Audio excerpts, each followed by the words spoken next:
বন্ধুরা, আমি আজকে একটা নিরামিষ ডিম বানাচ্ছি। সেই জন্য আমি আলুটাকে সিদ্ধ করে ওই গ্রেটার দিয়ে গ্রেট করে নিয়েছি। এখানে 5-6টা আলু আছে। এখানে একটু কর্নফ্লাওয়ার নিয়েছি, একটু গোলমরিচের গুঁড়ো নিয়েছি, একটু ছানা নিয়েছি, আমার ঘরের দুধেরই ছানা করে একটু ছানা নিয়েছি, একটু নুন নিয়েছি, একটু চিনি নিয়েছি।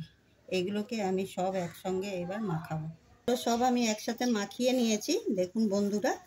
আর এইখান থেকে একটুখানি আমি নিয়ে একটু হলুদ দিয়ে এটাকে মাখিয়ে নিয়েছি, কেন কুসুমটা তো হলুদ হয়, সেই জন্য কুসুমটার জন্য আমি একটু হলুদ মাখিয়ে এটাকে করে রেখেছি।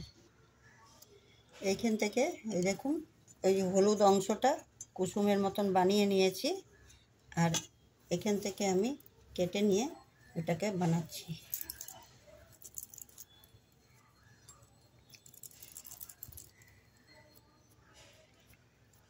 এটার মধ্যে একটা আমি কুসুম ঢুকিয়ে দেব, কুসুম যেটা বানিয়েছি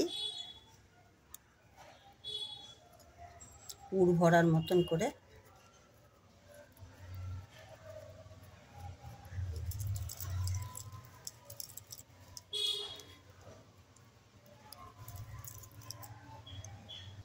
আমি একটু কর্নফ্লাওয়ার গুঁড়ো নিয়েছি, এর মধ্যে আমি একটু কোটিং করে রাখছি, নাহলে খুব আলু সেদ্ধ তো খুব নরম হয়, এর মধ্যে তাহলে আলুগুলো হয়ে যাবে।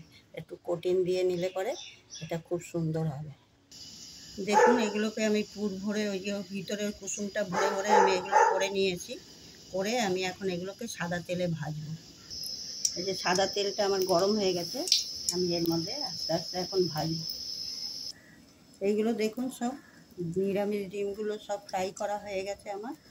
এখন আমি তেলের মধ্যে জিরে আর তেজপাতা ফোড়ন দিয়ে দিয়েছি সাদা তেলেই। এর মধ্যে আমি এক একে সব মশলাগুলো দিব। এখানে টমেটো, কাঁচা লঙ্কা আর আদা একসাথে বেটে নিয়েছি মিক্সিতে। এর মধ্যে 2 চামচ ধনের গুঁড়ো দিলাম, একটু লঙ্কার গুঁড়ো দিলাম, একটু হলুদের গুঁড়ো দিলাম, দিয়ে এটাকে কষাবো। এই যে আমার মশলাটা কষানো হয়েছে, এর মধ্যে একটু নুন দিয়ে দিলাম, ওর মধ্যে আমি একটু চিনি দিয়ে দিলাম, আমি এর মধ্যে একটু জল দিয়ে দিলাম। ঝোলটা দেখুন ফুটে উঠেছে, আমি এর মধ্যে এখন ডিমগুলো দিয়ে দিচ্ছি। আমার ডিম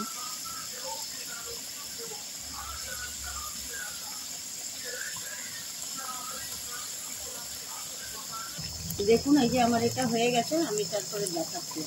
দেখুন, আমার নিরামিষ ডিম হয়ে গেছে।